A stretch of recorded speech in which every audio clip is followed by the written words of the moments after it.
2024 లేదా 25లో డిగ్రీ లేదా బీటెక్ చదివారా? సాఫ్ట్వేర్ జాబ్ కోసం ఎదురు చూస్తున్నారా? అయితే కోడ్ జ్ఞాన్ 100 డేస్ కోర్సులో చేరండి, జాబ్ సాధించండి.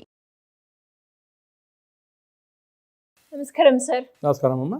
ఈ మధ్య కాలంలో ఎకో ఫ్రెండ్లీ రిలేటెడ్ గా అలాగే రీసైక్లింగ్ రిలేటెడ్ గా బిజినెస్ చేస్తే చాలా లాభాలు ఉన్నాయి అని చాలా మందికి వ్యాపారం పెట్టాలి అనుకునే వాళ్ళకి ఈ రూట్ లో వెళ్తే బాగుంటుందేమో అన్న ఆలోచన ఉంది. అలాంటి వాళ్ళు ఎవరైనా కూడా రీసైక్లింగ్ రిలేటెడ్ గా బిజినెస్ చేస్తే ఎలా ఉంటుంది?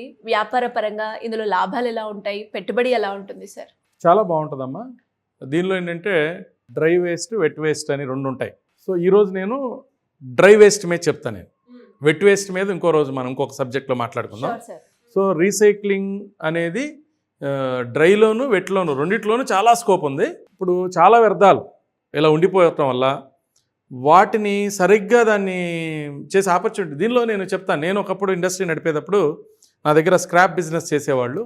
ఒక అతను పాపం ఏ జన్మలో ఏ పాపం చేశాడో పాపం అనుకుంటా ఉండేవాడిని నేను. ఇది ఒక 30 years బ్యాక్, 25 years బ్యాక్. ఒక కాలు ఇట్లా మడత పెట్టుకుని చక్కగా ఒక ట్రాలీ తెచ్చుకుని ఒక కర్ర తెచ్చుకుని మేము ఇచ్చే స్క్రాప్ తీసుకుని వెళ్తా. ఈరోజు అతని నెట్ వర్త్ 100 CR. నా దగ్గర ఒక స్క్రాప్ తీసుకెళ్ళిన వ్యక్తి ఒక ట్రాలీలో వచ్చి ఒక 2-3 కుర్రాళ్ళని తీసుకొచ్చేసి స్క్రాప్, అందువల్ల నేను అదే నాకు ఇన్స్పిరేషన్. వాళ్ళు అప్పుడు ఆ స్క్రాప్ కోసం వాళ్ళు ఫస్ట్లో కొన్ని లీజుకి తీసుకున్నారు ప్లేసెస్, తర్వాత కొనుక్కున్నారు. ఆ కొనుక్కున్న ప్లేసెసే కాస్టే వాళ్ళ బోళ్ళు ఉంటుంది. అయినా వాళ్ళు స్టిల్ ఈరోజు కూడా ప్రతి మంత్ ₹1 కోటి తీస్తున్నారు. అంటే వాళ్ళ ఆస్తులు పెరిగి 100 కోట్లు అవ్వచ్చు, 1 కోటి నుంచి 2 కోట్లు ప్రతి నెల ఆదాయం తీస్తున్నారు అన్నమాట. అంటే ఎవ్రీ ఇయర్ బిజినెస్ మీద 25 crores ఆదాయం తీస్తున్నారు ఆ రోజుల్లో వచ్చిన మొదలుపెట్టిన వాళ్ళు. అంటే అందరికీ అంత వస్తాయని నేను చెప్పను, కానీ నేను ఊరికి ఒక ఇన్స్పిరేషన్కి, అంటే స్క్రాప్ అనేది ఆ స్క్రాపేనా లేకపోతే ఇంకోటే అనుకుంటాం కదా. వ్యర్థం, వేస్ట్ ఏది వేస్ట్ కాదు. మన మనుషులను కూడా కొంతమందిని వీడు పనికిరాడరా, వీడు ఏం వేస్ట్ ఫెలోరా, ఇంకోట్రా మనం అనుకుంటా ఉంటాం కదా. వాళ్ళని పక్కన పడేస్తూ ఉంటాం మన మనుషులను కూడా. వాళ్ళకి సరైన టైం వచ్చినప్పుడు, సరైన మార్గదర్శకత్వం వచ్చినప్పుడు, ఎలాగైతే చాలా పెద్ద పెద్ద స్థాయికి సరైన వాళ్ళు కారు, పనికిరాని వాళ్ళు కారు అని ఎలాగైతే వ్యక్తులు నిరూపించారో, అలాగే వేస్ట్ కూడాను ఆ వేస్ట్ని పట్టుకున్న వాళ్ళని ఎక్కడికో తీసుకెళ్లే అవకాశాలు ఉన్నాయి. నా సబ్జెక్ట్లోకి వచ్చేస్తే, ఎస్పెషల్లీ ఇప్పుడు హైదరాబాద్ లాంటి సిటీస్ కానీ బాగా ఏ సిటీస్లో ఉన్నా కూడాను రకరకాల వేస్ట్లు ఉన్నాయి. అంటే ఈ డ్రై వేస్ట్లో కూడా ఏమేమి ఉంటాయి? ప్లాస్టిక్ ఉంటుంది, పేపర్ ఉంటుంది, తర్వాత క్లాత్ ఉంటుంది, తర్వాత బ్యాటరీ, లిథియం ఇలాంటివి బ్యాటరీస్ ఉంటాయి, అండ్ మెటల్స్ ఉంటాయి. ఇంతే బేసికల్గా. సో ఎవరైతే ఈ వ్యాపారం చేద్దాం అనుకున్నారో వీళ్ళు చేయాల్సిన పని ఏంటంటే పెద్ద పెద్ద రెసిడెన్షియల్ కాంప్లెక్స్తో, అంటే జనరల్గా ఏదో చిన్న చిన్న బస్తీల్లో మామూలుగా వచ్చి కొంతమంది తీసుకెళ్లే వాళ్ళు ఉంటారు, వాళ్ళు ఎవరికో టైఅప్ అయి ఉంటారు.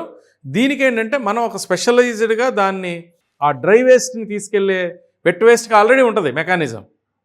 డ్రై వేస్ట్కి మనం ఒక డ్రై వేస్ట్ మెకానిజంని కనుక విడిగా కనుక మన రెసిడెన్షియల్ అపార్ట్మెంట్స్తో, అంటే ఇప్పుడు అపార్ట్మెంట్ వాళ్ళు ఎదురు డబ్బులు ఇస్తూ ఉంటారు వెట్ వేస్ట్ అన్ని వేస్ట్ని తీసుకెళ్ళటానికి. నెల ఒక అపార్ట్మెంట్ వాళ్ళు ₹100, $200, $300 ఇస్తూ ఉంటారు కదా.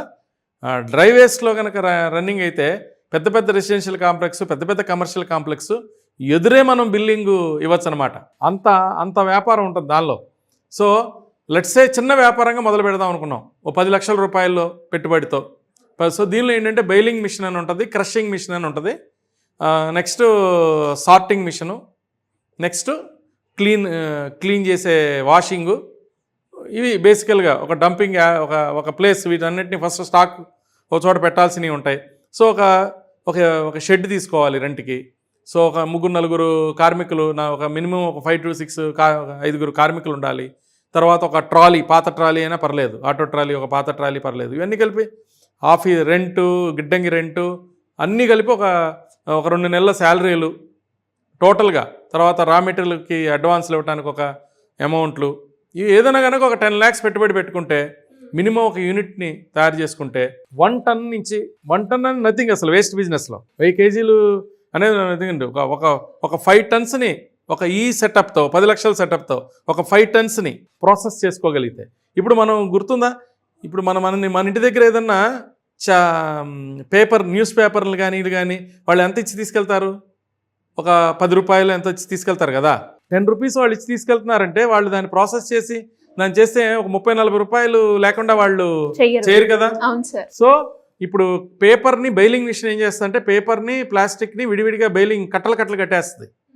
అది బెయిలింగ్ అయిపోతుంది, అది వెళ్ళిపోద్ది పక్కకి. మెటల్స్ క్లీనింగ్ చేసేసేటప్పుడు కొన్ని మెటల్స్ చేస్తారు, సీవింగ్ చేస్తారు, తర్వాత మెటల్స్ని పక్కన పెడతారు. ప్లాస్టిక్ ఉంటుంది అనుకో, ప్లాస్టిక్ సపరేట్ చేసేస్తారు. దాన్ని కట్టింగ్ చేసేసే మిషను, స్క్రాప్ చేసే మిషన్ ఉంటుంది అనమాట, అది స్క్రాప్ చేసేస్తుంది. సో వీటన్నిటిని ఏంటంటే ప్లాస్టిక్ రీసైక్లింగ్ వెళ్ళిపోద్ది, మెటల్ కాపర్ అంటే కాపర్కి వెళ్ళిపోద్ది, బ్యాటరీస్ అంటే బ్యాటరీకి వెళ్ళిపోద్ది, అట్టలు పేపర్ అంటే పేపర్కి వెళ్ళిపోద్ది. ఇట్లా దేని దానికి వెళ్ళిపోతాయి అనమాట.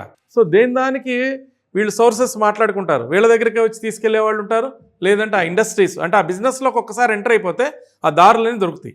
వీళ్ళే రీసైక్లింగ్ యూనిట్స్ పెట్టుకోవచ్చు, చాలా టన్స్ పెరిగిపోయినాయి, ఆ రీసైక్లింగ్ యూనిట్స్ పెట్టుకోవచ్చు. ప్లాస్టిక్ రీసైక్లింగ్ యూనిట్ వీళ్ళే పెట్టచ్చు, మెటల్ కాస్టింగ్ యూనిట్స్ వీళ్ళే పెట్టచ్చు, పేపర్ పల్ప్ తయారు చేసే పేపర్ అంటే ఒక్కసారి వీళ్ళు సప్లై చేయటం మొదలు పెడితే ఆ సప్లై చేసే బిజినెస్లను కూడా ఆ బిజినెస్లో కూడా వీళ్ళు ఎంటర్ అవ్వచ్చు వీళ్ళు.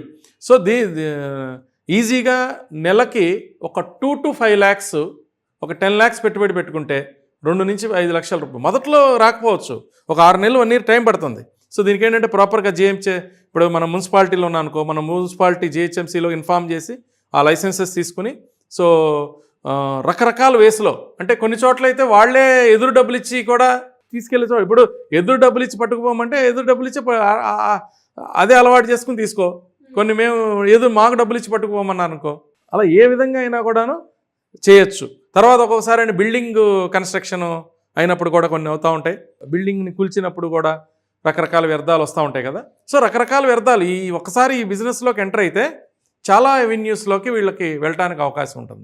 ఇంకా ఎవరికైనా కూడా డౌట్స్ ఉంటే ఎలా అప్రోచ్ అవ్వాలి సార్? సో మనది ఏదైతే సర్క్యులేట్ అవుతున్న నెంబర్ని మన వాళ్ళు కనుక కాంటాక్ట్ అయితే, so morning 11 to evening 5 or 6 మధ్యలో కనుక కాంటాక్ట్ అయితే, సో ఏదర్ ఫోన్ అపాయింట్మెంట్ కానీ ప్రత్యక్షంగా మనం కలిసే అపాయింట్మెంట్ కానీ ఇద్దాం. సో మంచి గైడెన్స్, ఈ బిజినెస్ అనే కాదు, ఈ ఒక్క బిజినెసే కాదు, ఇంకా రకరకాల వాళ్ళ మైండ్లో ఏదైనా బిజినెస్ ఉన్నా మనం దాన్ని వ్యాలిడేట్ చేస్తాం.